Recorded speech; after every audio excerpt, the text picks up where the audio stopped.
My name is Michelle, and I am a 26-year-old who has always felt unwanted and marginalized within the dynamics of my family. In a stark and painful contrast, my younger sister Christina, who is 4 years my junior, has perpetually been the focal point of our family's attention and affection. Our parents have consistently adored and spoiled her, always endorsing her actions and decisions, no matter the circumstance. Whenever Christina encountered even the smallest of obstacles, our parents were quick to come to her aid, offering her support and solutions. Meanwhile, my own efforts and achievements were frequently ignored and undervalued by everyone around me. One seemingly ordinary day, our parents were busy preparing for an outing to a nearby park. My mother was preoccupied with packing various items into a bag, while my father frantically searched for his car keys. Amidst this flurry of activity, Christina, as was typical for her, was bubbling with excitement and impatience, eagerly urging them to hurry up. Feeling a surge of longing to be included, I approached my mother and tentatively expressed my desire to join them, saying, "I want to come along too." However, she merely glanced at me briefly with a cold expression and dismissively responded, "Michelle, you should stay home and do your homework." Her words constricted my heart like a vice. My father remained silent, offering no words of support, and Christina cheerily exited the house, cheerfully calling out, "See you later." I was left behind, relegated to the solitude of the living room, sitting on the sofa and blankly staring out the window. The silence in the house was oppressive, marked only by the incessant ticking of the clock. My parents neglected me, only insisting that I do my homework, and I was constantly excluded from family events. Throughout my childhood, Christina often approached me with a sense of innocent enthusiasm, asking if we could play together. Whenever I was engaged in an activity, she would eagerly want to join in, chirping, "Me too," and it felt entirely natural for her to be at my side. However, as she grew older, she began to realize the special treatment she received from our parents. They showered her with affection and praise for even the most trivial accomplishments, while they exhibited a cold indifference towards me, showing no interest in my endeavors or feelings. This disparity in treatment became increasingly evident to Christina, and over time, she developed a noticeable sense of superiority over me. Her once innocent demeanor gradually morphed into one of condescension. She began to dismiss my conversations casually and would laugh at my failures. While she maintained the facade of a perfect, obedient child in front of our parents, her attitude towards me grew colder. I felt an escalating sense of isolation within the family, a feeling that I was an outsider in my own home. After graduating from high school, I took a job as a waitress in a local restaurant. Initially filled with anxiety, I gradually began to find my rhythm and started to derive some enjoyment from my work. Unfortunately, my family failed to recognize this job as a valid or respectable career. My mother often made disparaging remarks, belittling my occupation by asking, "Is this the only job you can do?" She seldom showed any interest in the stories I shared about my work life. Similarly, Christina would offer only superficial support, remarking, "Being a waitress is a respectable job," yet her words lacked any genuine interest or warmth. At family gatherings, I often felt invisible as both my parents and Christina seemed to ignore my presence, a recurring pain that deeply hurt me, yet I continued to yearn for their recognition and love. When I was 20 years old, I met Arthur through a mutual friend. He initially appeared shy and serious, but as we began to talk more, I was drawn to his profound kindness and empathy. We quickly formed a close bond, and after several outings together, our friendship blossomed into a romantic relationship. Spending time with Arthur became the highlight of my days, and we eventually decided to move in together. My life began to revolve around our shared moments, each day feeling special because of his presence. He was not only a source of comfort at home, but also an adventurous companion with whom I shared my outdoor pursuits. As I embarked on this new chapter with Arthur, I found myself distancing from my parents and Christina. Engrossed in my work and life with Arthur, my interactions with my family decreased significantly. The time I spent with Arthur provided a comforting escape from the unresolved traumas and emotional neglect I had experienced at home. One day, after a long period of absence, I made the decision to attend a family gathering, which stirred up a complex mix of emotions that I had suppressed for years. I engaged in light conversations with relatives I hadn't seen in a while, yet I noticed that my parents and Christina still treated me as though I were invisible. Unexpectedly, Christina loudly announced to everyone at the gathering, "I'm getting married." I was taken aback as this news was disclosed to me at the same time as it was to the other relatives, with no prior indication from her or my parents. This revelation overwhelmed me with a mixture of emotions, and I felt a distinct chill in the manner in which this news was shared within the family. Speechless, I could only silently accept the atmosphere of the moment as discussions quickly shifted to focus entirely on Christina's upcoming wedding, further marginalizing my presence. I experienced an indescribable sense of loneliness and sadness, which gradually deepened. Despite maintaining a smile for the sake of appearances, I felt a profound sense of alienation from my family. As preparations for the wedding began in earnest, my feelings of exclusion only intensified. Since I had moved out of the family home, I was not kept informed about the details of Christina's wedding plans. In an attempt to be involved, I sent her a message saying, "If there's anything I can help with, just let me know," only to receive a curt and dismissive reply. "It's okay." Her indifference towards me made me feel even more insignificant and deepened my sense of alienation from the family. A few days later, I received an unexpected call from Christina. "Michelle, can I ask you about the wedding dress?" Surprised and willing to assist with anything related to her wedding, I eagerly awaited her instructions. However, her next words left me utterly speechless. "But you're not invited to the ceremony." The stark reality that I wasn't even invited to my own sister's wedding weighed heavily on my heart. Desperate for an explanation, I managed to ask why. I couldn't comprehend why I had been excluded. Christina paused for a moment, then sighed deeply and responded, "Because I simply do not want my soon-to-be husband Wesley and his parents to become aware that your occupation is that of a waitress." As soon as those words pierced the air, an intense pain tore through my heart, feeling as if it were being ripped apart. To exclude me for such a superficial reason.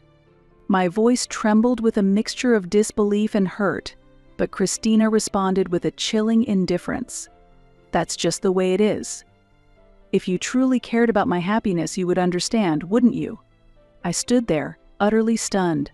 It was clear that Christina failed to comprehend the profound depth of pain her words inflicted upon me.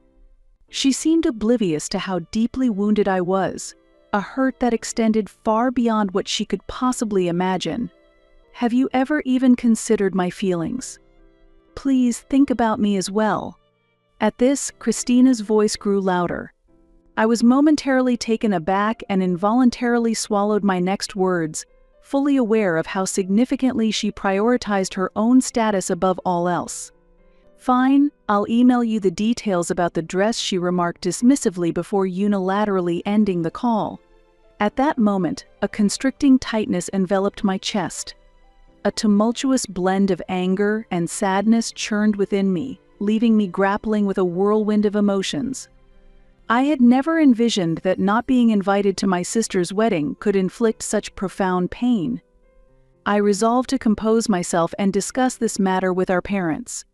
Upon calling them, my father dismissed my concerns with a chuckle, suggesting, "That must be some kind of joke," while my mother mocked me with disbelief.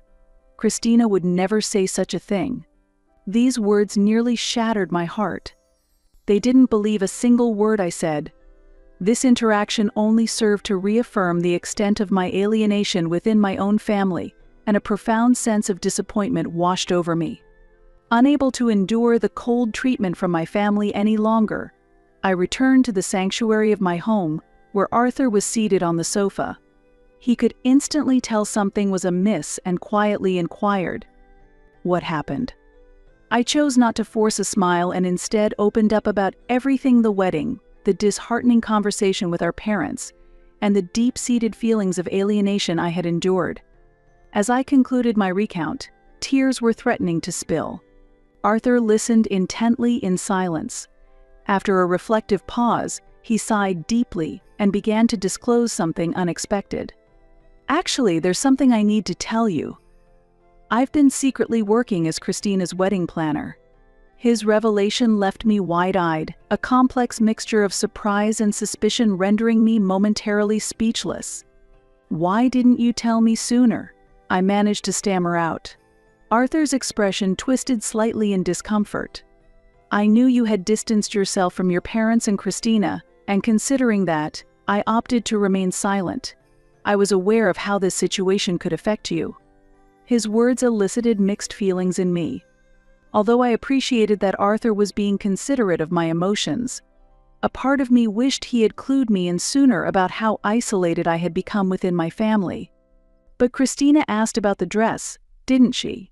Arthur moved to sit beside me, gently draping an arm around my shoulders. "Yes, but I believe the fact that she asked you about the dress indicates that she relies on you in some capacity." His soothing words quietly resonated with me. I looked up at him, pondering his perspective. Perhaps Christina might reconsider and decide to invite you to the wedding. After all, if she genuinely disliked you, she wouldn't have requested your help with the dress, right? Arthur offered a gentle smile, his words slightly warming the chill I felt inside, yet I remained conflicted internally. I honestly wasn't sure if Christina would actually extend an invitation to me for the wedding. Arthur stayed close by, providing comfort as I continued to grapple with my tangled emotions. Meanwhile, I proceeded with the preparations for Christina's wedding dress amidst a backdrop of complex feelings. Each time I thought about the wedding, a crushing sense of exclusion overwhelmed me, but I remained focused on perfecting the dress. Despite the pain stemming from not being invited, I resolved to do my utmost for her. It was the only action I felt capable of taking. Yet, deep down, I nurtured a faint hope that she might eventually invite me. I meticulously followed Christina's detailed instructions, paying close attention to every aspect of the fabric and design to ensure the dress was flawless. However, no invitation to the wedding ever materialized. Then came the day of the rehearsal dinner. The venue was adorned beautifully, and relatives and friends gathered, enveloped in a festive atmosphere. During this event, Wesley, Christina's fiancé, appeared visibly puzzled by my absence. We had been acquaintances since our college days, although not intimately close. We had always maintained a comfortable rapport. This likely fueled his concern over my absence. During a break in the dinner, he approached Christina with a question. "Hey, why isn't Michelle here at the rehearsal dinner?" "She's family too, isn't she?" Christina hesitated briefly before responding with a forced smile. "Well, she seems to be busy with work. I don't think it's something to worry about." Wesley's expression clouded with a slight frown as he persisted. "But isn't it strange that your sister isn't participating?" Those words must have been unexpected for Christina. After pondering for a moment, Christina spoke. "Well, maybe. But you're certainly attending the wedding, right? Let's focus on enjoying this rehearsal dinner for now." Wesley, though still somewhat puzzled by the exchange, chose to take Christina's words at face value and accept her reassurance. Following the conclusion of the dinner, much to my surprise, I received an unexpected call from my sister. "Why did you snitch to Wesley?" Christina's voice, quivering with anger and accusation, filled my ears. "What snitching are you referring to?" I responded, genuinely confused and bewildered by her sudden hostility. "Michelle, you must have told Wesley to ask me to invite you to the wedding, didn't you?" Christina's accusation was sharp and piercing, echoing with a tone of betrayal through the phone. "No, I didn't say anything like that." "Don't lie to me." "Then why else would Wesley say such a thing? You must have manipulated him to secure an invitation to the wedding." Christina's harsh words struck me deeply, inflicting significant emotional pain. "I really didn't say anything, Christina." I choked out, struggling to defend myself amidst her unfounded accusations. "Stop interfering with my wedding. It's none of your business." Saying that, Christina hung up the phone. Several hours later, my phone rang again, this time displaying the names of our parents. As I answered, I was immediately met with my mother's icy voice, her words dripping with disappointment. "Michelle, what are you thinking? Interfering in your sister's wedding, what could possibly be your motive?" Her accusation shocked me. "I didn't ask for anything. Wesley was merely curious," I tried to explain, but my father's stern and disapproving voice soon followed, adding to the barrage of criticisms. "Do you realize the extent of the trouble you've caused Christina with your actions?" he demanded, his tone cold and accusatory. At that moment, a surge of intense anger and frustration welled up inside me, compounded by the injustice of being misunderstood and unfairly blamed. "I don't want to say anything anymore. It's clear no one believes me anyway," I concluded, feeling utterly defeated and helpless, and ended the call, tears threatening to spill over. Crushed by the harsh words of my family, I was overwhelmed by a profound sense of frustration, yet I was not ready to leave the situation unresolved. Driven by a mix of anger and determination, I picked up the phone and called Arthur. "Arthur, please, go ahead and cancel the rental of Christina's wedding dress." There was a brief pause on the line as Arthur processed my request, but he eventually responded with understanding and support. "Okay, I understand how you feel. I'll support your decision." From what Arthur later told me, Christina was visibly distraught, unable to grasp the unfolding events. On the day of the wedding dress did not arrive as planned. It is said that the guests were abuzz at the venue. Amid the mishap of the missing wedding dress, the ceremony apparently came to an end. In the aftermath of the ceremony, unable to contain her frustration and anger, she confronted Arthur, demanding, "Why did this happen? What were you doing as the planner? You've ruined my most important day." Following these tumultuous events, Christina departed on her honeymoon with Wesley. Unexpectedly, during their honeymoon, I received a call from Wesley. His voice carried a tone of confusion and concern. "Michelle, I need to ask you something. I tried discussing why you weren't at the wedding with Christina, but she's been evasive." He continued, his words tinged with confusion and suspicion. "Honestly, I've been puzzled about your absence. I felt compelled to know the reason, so I'm calling you even though we're still on our honeymoon." Anxiety and suspicion were evident in his voice. I carefully chose my words as I responded. "It's because Christina was concerned about you and your parents knowing I'm a waitress. She was probably worried about how you might perceive that, especially since she wasn't aware that we're friends." After a moment of silence, Wesley replied, somewhat shocked, "I can't believe Christina would think that way." He calmly accepted the truth as it dawned on him during their honeymoon. Leading him to make a decisive and dramatic choice, he declared his intention to divorce Christina. When Christina returned from the honeymoon, she went to her old house only to discover a for sale sign planted in the front yard. Frantically, she called me. "What's going on? Why is the house being sold?" I responded calmly after taking a brief moment. "Our parents asked me to let you stay there, but since you got married, I assumed it was no longer necessary and decided to sell it." Christina was silent for a moment. Then her voice, trembling with emotion, revealed, "Actually, I'm getting divorced." I was taken aback and momentarily lost for words. "Divorce? But weren't you just on your honeymoon?" As I spoke, the memory of Wesley's unexpected call during their honeymoon resurfaced in my mind. "You're to blame for my divorce." Christina's accusation shook me deeply. I found myself speechless, feeling the sting of her words deeply. "Wesley discovered that you weren't invited to the wedding because I didn't want him to find out you're a waitress. You must have told him everything, didn't you?" As Christina's anger was directed fiercely at me, I stood silently, overwhelmed by the situation. "It's all your fault," I managed to reply with a trembling voice. "Christina, I never intended to hurt you, but when Wesley asked, I couldn't lie. I never imagined he would decide to divorce you." Christina interrupted me, shouting, "Don't make excuses. You need to take responsibility." With that, the call ended. A few days later, I saw our parents' names flash on my phone screen and sighed loudly, bracing myself for another unpleasant conversation. As soon as I answered, my mother's cold voice came through, laden with disappointment. "It's truly unfortunate what happened to Christina.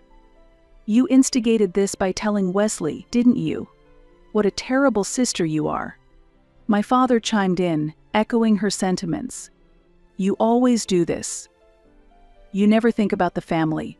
What were you hoping to achieve by hurting Christina?" The accusation made my blood boil with anger.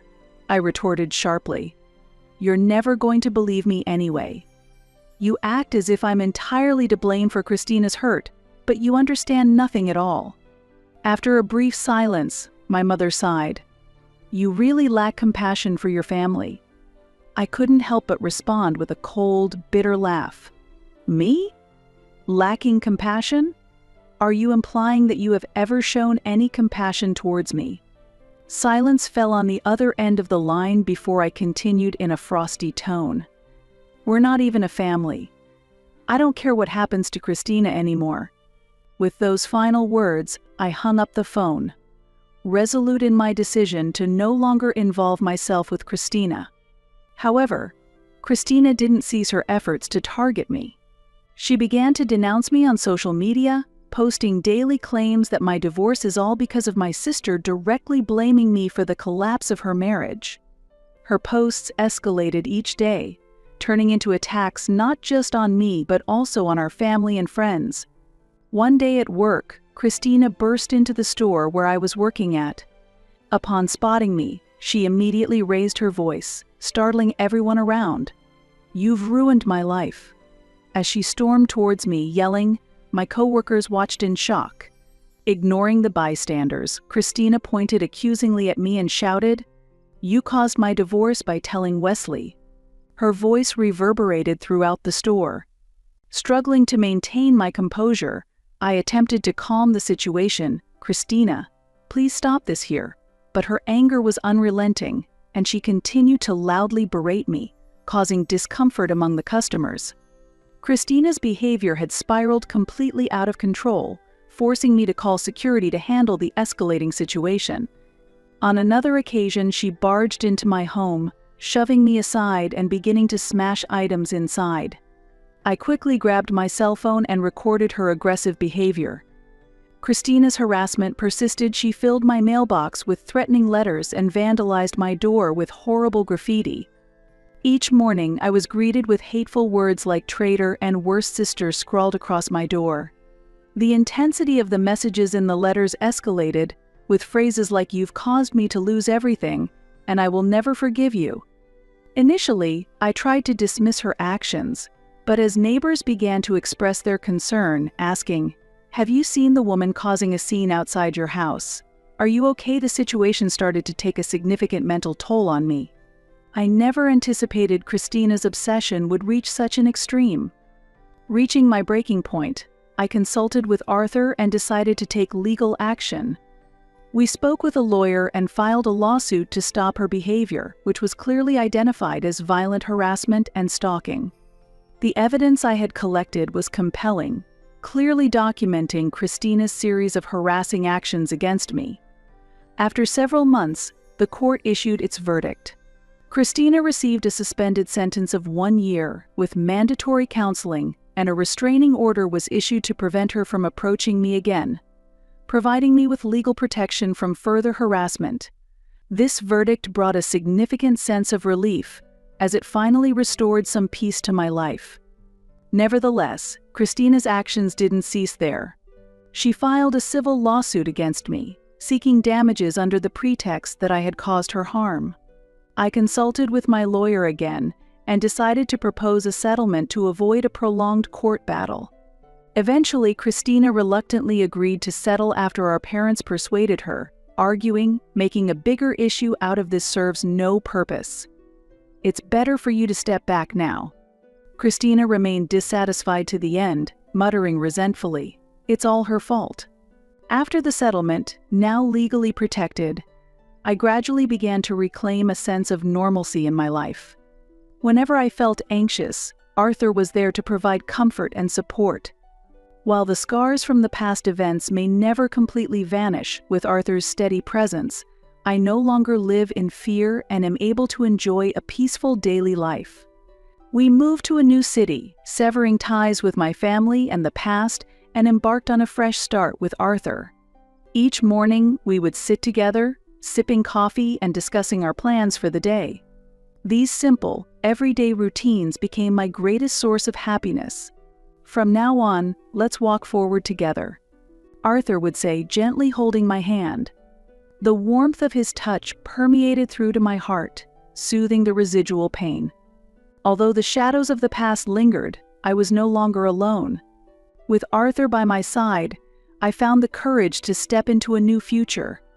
I took a deep breath and faced forward, ready to embrace whatever came our way.